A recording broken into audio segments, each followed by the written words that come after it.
Hi there, this is Matt Heffernan. Welcome back to my channel. This is the 14th episode in a series that seeks to demystify programming and assembly language for the 6502 family of 8-bit processors. We're using the Commander X16 as a target, as it has a 6.5 CO2 and is a particularly excellent platform for this learning process. If you haven't seen the previous episodes and need to start at the very beginning, please go back to my channel. Don't forget to subscribe and click the bell for notifications while you're there so that you'll know when the next episodes come out, and start this playlist from the beginning. So far in this series, we have learned the fundamentals of assembly programming by going through the entire 6.5 CO2 instruction set and examining how each instruction works, and so far learning some basics of handling graphics and sound. The only interactive input we've dealt with so far is the keyboard, but the X16 will also have dedicated ports for a mouse and a pair of joysticks, as well as kernel support for handling their interrupts and reading their input. The X16 has a PS2 mini DIN port for a mouse, just like it has for the keyboard, and can work with any PS2 compatible mouse. This means that even some USB mice will work as long as it supports a PS2 signal through an adapter. The built-in mouse driver supports the display's full 640 by 480 resolution and up to 3 digital buttons. The X16 ROM defines a default mouse cursor, but you can define your own cursor and even make it animated, as it's just another sprite. You can read the mouse through either basic commands or kernel subroutines, and of course we're going to see the latter in this lesson. But if you just want to see the default cursor in action, you can simply type mouse 1 at the basic ready prompt, and it will appear and respond to your host mouse when inside the emulator window. The equivalent of the basic mouse command in the kernel is the mouse config subroutine at hex FF68. It takes the same argument passed into the accumulator, with 0 for hiding the cursor, 1 for showing the default cursor, and hex FF for showing a custom cursor as defined by sprite 0. This means that when you have the mouse cursor enabled, you must sacrifice sprite 0 and use only sprites 1 through 127 for everything else. We'll see how that works when we get into sprites in a later episode. One big advantage of using assembly to access the kernel directly is that you have access to another argument, a scale value that can be passed to X. By default, the mouse adapter assumes you have a 640 by 480 pixels visible on your display. But if you want to scale to 320 by 240, you can load X with 2 and it will keep your cursor from going off screen. Passing 0 won't change it, and passing 1 will force it back to 640 by 480. One thing to remember is that even though mouse config doesn't have any output, it could end up changing the values in A, X, and Y. Each time you move or click the mouse, it generates an IRQ interrupt, during which the mouse scan subroutines will be called by the default IRQ handler. You don't need to worry about this unless you bypass the default handler by inserting your own handler. If you do, and you intend to use the mouse, you must either call the default IRQ handler at the end of your custom handler, or call mouse scan at hex FF71 yourself. You don't need to worry about setting any arguments and registers, just jump to the subroutine. It doesn't return anything itself, but it could result in A, X, and Y being changed. Once mouse scan has been called during the interrupt, a special area in RAM will be staged, and you can load that data into the accumulator and a specified location on the 0 page by calling mouseget at hex FF6B. First, you need to load that 0 page address into X, and after mouseget returns, the X and Y coordinates of the mouse will be placed starting there, taking up 4 bytes. Each coordinate is a 16-bit little endian number, with X ranging from 0 to 639 and Y ranging from 0 to 479, covering each possible visible pixel. A will be loaded with a bitmap of button states, with the bits of the pressed buttons set. The left button is indicated in bit 0, the right button in bit 1, and the middle button in bit 2.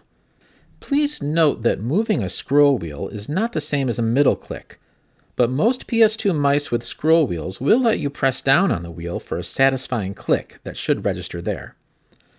If you have any extra buttons or fancy analog triggers, those won't work with the X16. A nice feature of this subroutine is that only A is affected by it, so the argument you loaded into X will still be there, as well as any value you had in Y. We'll assume that the default IRQ handler is running, so we won't bother with mouse scan. What we want to define is a subroutine that will enable the mouse cursor and wait for the first click before returning. We want the coordinates on the 0 page and the button bitmap in A, just like after mouse get. So first, we need to define some constants, including the subroutine addresses and the 0 page words where we want the mouse coordinates to go.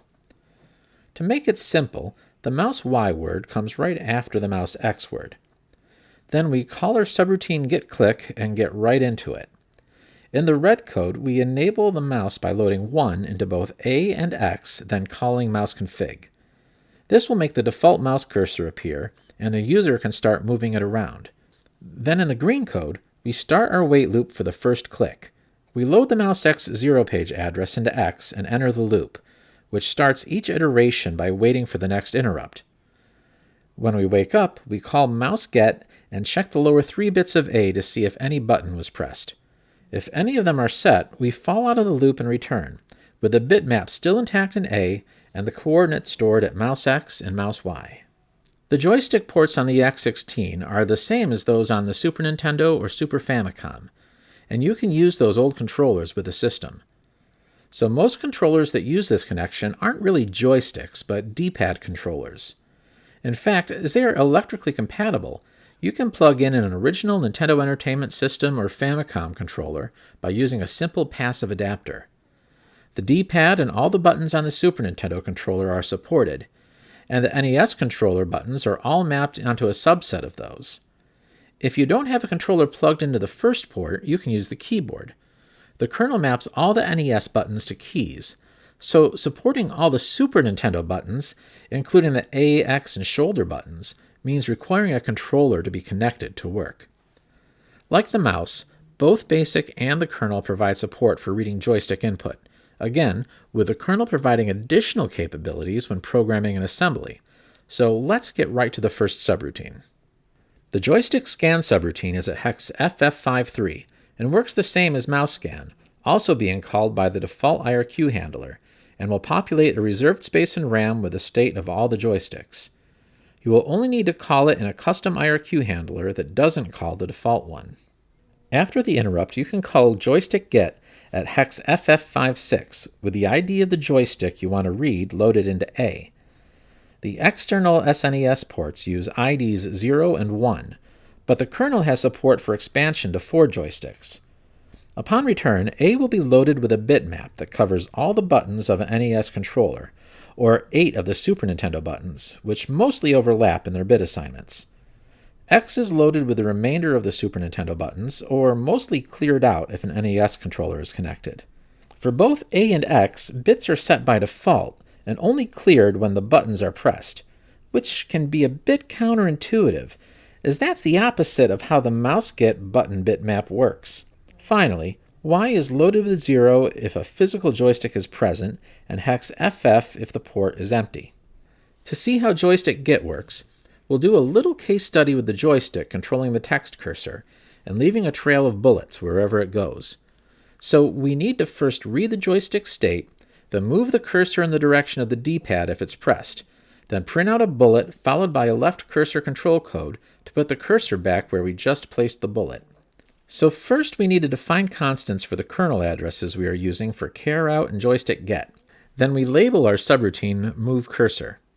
In the red code, we read the first joystick by loading 0 into A before calling joystick get, which will populate the registers with the joystick state that was read during the last interrupt. If that port is not connected, it will get the state from the keyboard, which is fine since we only care about the D-pad, and that will be mapped to the cursor keys. With the D-pad bitmap in the lower nibble of A, we test each bit, starting with the up bit by using a mask of hex 08. If that bit is clear, we branch to @up. We do the same with the remaining 3 bits, branching to @down, @left, or @right based on which bit is clear. If none of them are clear, we end up unconditionally branching to @return and no change is made to the cursor. In the green code, we have the directional branch targets, starting with @up, where we load A with hex 91, which is the cursor up Petsky control code, then branch unconditionally to @print. The other 3 directional targets just load the other codes, with hex 11 for down, hex 9D for left, and finally 1D for right, and in any case, we end up falling to @print, where we call carout to print the code, which will just move the cursor without changing the character at the previous cursor position. We go right into the brown code, where we print a bullet to the new cursor position using the Petsky hex code 71, followed by another hex 9D to move the cursor to the left. However, if printing the bullet happened at the far right end of the screen, the cursor will have moved to the beginning of the next line. Luckily, the kernel is smart enough to make a left cursor still go to the previous position, as there would be no position actually to the left. After both Petsky codes are printed, we fall to @return and return from our subroutine, ready to be called again. If you call it in a loop, you can get something like the screen cap you see here if you just keep playing with the D-pad or just the keyboard arrow keys if no joystick is attached. Let's expand this idea further in our example program. Instead of bullets, we can have a brush that is moved by the D-pad, and we'll change the background color as it is used. We can select the color with the Select button, and use the Start button to toggle between painting and just moving the brush. We'll even go a step further and implement this with the mouse, and make it more like a classic paint program. This will be an extra program that you will find in the repo, and we'll see a demo of it later. For now, let's go into the text editor and look at the code for our joystick painting program. After the segment preamble, we define the Vera register addresses we need, including the interrupt enable register and the bit value we need to make sure that VSync IRQs happen. Then we have the kernel subroutines we need, including the joystick get one we just learned about, and our old friends carout and getIn. Then we need to define some Petsky codes that we are going to be reading and writing, including the space character for eliminating foreground, the spade character for our little brush indicator because it kind of looks like a little paintbrush, and then Q to quit and CLR to clear the screen. Then we define the index for the color white, followed by our global variables. We need to keep track of the current paint color, the coordinates of the brush, the state of whether we are currently painting, and finally, some variables that help us manage the joystick state. At the start of our program, we want to clear the screen with a CLR code, and then make sure only VSync interrupts are enabled from the Vera. We'll be getting interrupts from the joystick and the keyboard too, but we don't need to have anything else going off. Then we initialize our brush to 0, 0, meaning it will first appear in the upper left corner of the screen. We set our initial paint color to white and clear our painting flag so that the brush can move before doing any painting. When our program starts, the joystick state may not be stabilized yet, so we initialize our joystick latch variable to have the Start and Select buttons already pressed at the beginning, so that only the first real pressing will register. We'll see how this works later. We go into our main loop, which we start by waiting for the next interrupt. Then we check the keyboard buffer by calling getIn and comparing the returned Petsky code to Q. We branch ahead to @exit if Q is pressed. Otherwise, we continue with our loop iteration. We need to print a space at the current coordinates in case we need to move the brush, so we load the Petsky space code into A and call a subroutine we're calling plotChar. We'll see how that works soon. Then we call another subroutine called handleJoystick, which we'll get to later also. This may end up changing the coordinates, so we want to print out the brush at its new location by loading the Petsky spade code into A and then calling plotChar again. At this point, we just branch unconditionally back to the top of the loop and wait for the next interrupt. Once Q is finally pressed, we fall out of the loop. We clear the screen again to remove any clutter and return back to basic. The plotChar subroutine expects a Petsky screen code in A, so the first thing we do is push its value to the stack for temporary safekeeping. Then we set up the Vera address registers to point to the screen code that we want to set. We want to keep the stride at 0 so that we can later prevent the address from automatically incrementing. We then store the Y coordinate in the high byte of the address, as that will be the same as our row index, and then we double the X coordinate to set the low byte of the address to get to the screen code in the desired column.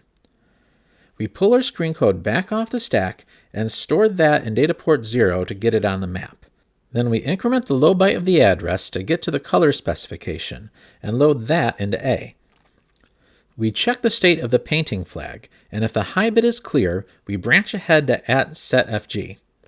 Otherwise, painting is enabled, so we overwrite the value in A with the current paint color and shift it to the left 4 bits to make the paint color our new background color. Then we fall to set FG, where we take the value in the accumulator, which will either have the original background color or the new one if we are painting, and clear out the lower nibble.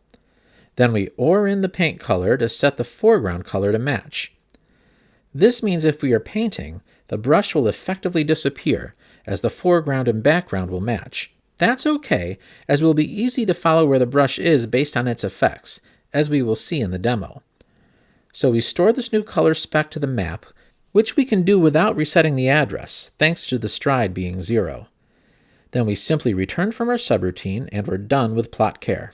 Moving on to handle Joystick, here we know this was called soon after the last IRQ, so we can just retrieve the state of the first joystick by loading the 0 ID into A and calling joystick get. Since we are using joystick 0, we know that either an actual controller will be providing the state or it will be coming from the keyboard. Either way, it's transparent to our program, and the button states have all been loaded into A and X. Since we only care about the D-pad, start, and select, we can just look at the bitmap in A. First, we want to update our joystick latch. We don't want to respond to the start and select buttons being held down for consecutive cycles, as it's very likely that a few V-syncs will go by before most people let off the button. So we only want to respond to transitions from not pressed to pressed. To do this, first we store the current bitmap state in A to joystick state. Then we do an exclusive OR with the previous state, which was stored in joystick latch. This will result in all the bits that have changed since the last call to be set, and the rest is left clear. We store this value back into joystick latch for now and move on. Regardless of the latch state, we always want to look at the current D-pad state, so we load joystick state back into A and start testing each of the D-pad bits. If the up bit is clear, we branch ahead to at up. Otherwise, we check the down bit, and if that is clear, we branch ahead to at down. If that's not the case, we continue to check the left and right bits, branching to at left or at right if either of them are clear. If neither are clear, we branch ahead to at check start. If the up bit was clear, we would have branched to at up, where we decrement the y coordinate. If brush y is still positive, then we branch back to at check left to see if there's any horizontal movement to do. Otherwise, the decrement made it negative, meaning we were already at the top of the screen, so we reset brush y to 0. Then we're ready to go back to at check left. If the down bit was clear, we would have branched to at down, where we increment the y coordinate. If brush y is still under 60, everything is good, and we can branch back to at check left. Otherwise, we've gone off the screen, so we reset it back to 59 and then go back to at check left. Note that we are using the Y register for loading, comparing, and storing these values, which means that the button bitmaps will be preserved in A and X. So we know now that eventually, no matter what, we'll be checking for leftward movement, and if it's been detected, we will have branched to at left, where we decrement the X coordinate. If it's still positive, we're done handling the D-pad and we can branch ahead to at check start. Otherwise, we need to reset brush X to 0, as we were already at the far left end of the screen. Then we finally skip ahead to at check start. But first, if we detected rightward movement, we will have branched to at right to increment the X coordinate. We load the new value up to make sure it's still under 80, and if it is, we branch ahead to at check start. Otherwise, we have gone off the screen, so we reset brush X to 79 and continue on to at check start. Finally, we get to check for the start bit to be clear, which will still be in the accumulator thanks to only modifying the Y register since we loaded joystick state back into A. If it's still set, we branch ahead to at check select. Otherwise, we know that the start button is currently pressed. But is this a new state? We check the same bit in joystick latch, and if it's clear there, we know it was pressed last time we checked, so we can branch ahead to at check select. Otherwise, this was a transition to the start button being pressed, so we will process that by loading the current value of the painting flag and flipping the high bit with an exclusive OR, then storing the new value back. If the high bit is set, then the next call to plot care will update the background color to match the current paint color. Moving on to at check select, we load the value of joystick state back into A, as it might no longer be there if the start button is currently being pressed. If the select bit is set, we jump ahead to at latch. Otherwise, We check the same bit in joystick latch and branch ahead to at latch if it's clear there. If it was set, we know that this was a transition to select being pressed, and we process that by loading and incrementing the value of paint color. To keep it as a 4-bit index, we clear out the upper nibble and store the new value back to the variable. We finally follow the at latch, where we copy the bitmap in joystick state into joystick latch so that we can detect transitions in the next call. Then we return from the subroutine, and that's the whole program. As usual, we have a build script where we build this program into joystick.prg. And you will see we also build mouse.prg. That's the mouse-based paint program I mentioned earlier, and we will try building and running both of these right now. So let's run build.sh, and then do a directory listing where we'll see both joystick.prg and mouse.prg. Now we can just run the emulator, and we'll maximize that to get a better look. Let's load joystick.prg and run it. We'll see our little spade brush up there in the corner, and it's white like we specified. The background is blue, as that was the background color when we ran the program, and we haven't changed that. Our paint color is white, but that won't affect the background anywhere until we press start. But first, let's take a closer look at our spade. You may notice that there appears to be a missing scan line near the top. That's because we are updating our text map outside the vsync interrupt. We are momentarily replacing the spade with a space shortly after the vsync. We could fix this by implementing a custom IRQ handler and only doing graphics updates during vsync interrupts. But for now, we can just live with this glitch for the sake of simplicity. If you want to do this fix yourself, it's really simple, and you should be able to figure it out using the example programs we've already gone over in earlier episodes. So before we start painting, let's move our little brush around. I don't have a controller connected right now, so we'll just use the arrow keys on my keyboard. Please note that the emulator, like the X16 hardware, does not support the number pad, so you'll need to use the dedicated arrow keys to do this. Also, with the emulator, you can emulate a SNES controller with pretty much any USB controller connected to your host. I have a cheap Super Famicom USB knockoff, and it works pretty well. But with this program, the keyboard mappings just give us all we need. Hitting the Enter key will emulate pressing the Start button, and that makes the brush disappear, surrounded by a white square. We're painting now. So let's move around a little bit, and we can see our brush is now just the head of a white snake moving around the screen. Hitting the space bar will change the color to red, which is the next color on the palette after white. We can move around and keep growing our snake until we hit Enter again, and then that will take us out of painting mode. If we move our brush now, we see that it's red, and we can pick a new location to start a new snake. We can change colors by hitting the space bar until we find one we like, and then we'll start painting again by hitting Enter. So that's all this joystick demo does. And when we hit Q, that will quit and we're back to basic. We cleared the screen at the end of the program so that we're back to the current blue background color, and our little spade brush has disappeared. Let's take a look now at the mouse demo. We can load mouse.prg and run it. Now we have something a lot more like a paint program.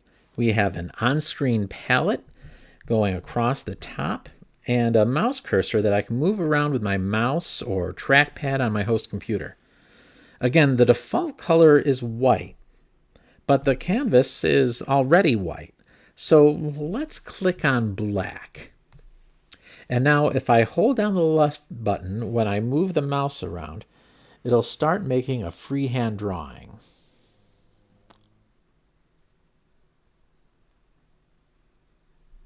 Then I can click on other colors and build up a nice painting much quicker than I could with the joystick demo.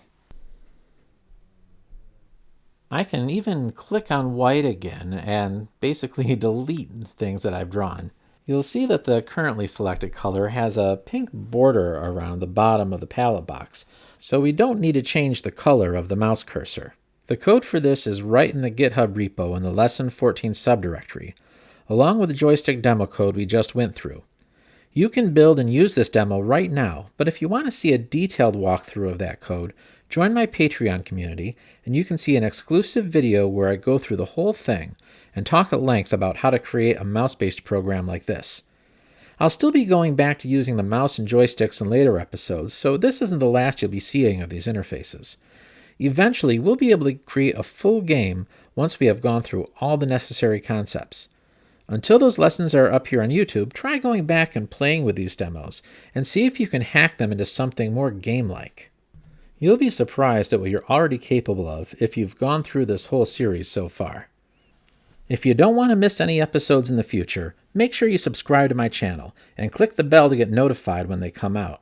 If this episode taught you anything, please click the like button, and if you have any questions, please put them in the comments, and that can influence how future episodes are made. If you can't wait for the videos to go public, become a patron and get access to new videos as soon as possible, just like the folks you see here did on my Patreon page, which you will find linked in the description, along with a GitHub repo containing all the materials for this tutorial series. Thanks for watching, and I hope to see you again soon. Bye-bye.